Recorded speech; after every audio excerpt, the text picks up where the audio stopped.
wadada, mabinti, wasichana, wanawake.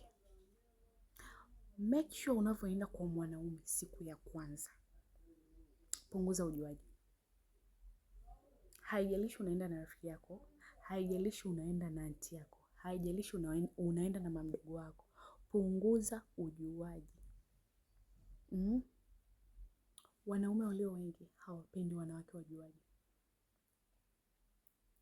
Yaani imagine siku ya kwanza mwanamke kafika kwa mwanaume, anaanza kuulizwa, anaanza kutoa maelezo mambo kibao. Wewe, yaani wanaume hawapendi wanawake wajuaji. Yaani kila kitu yeye anajua. Tupunguzeni ujuaji. Yaani ujuaji ndio huwa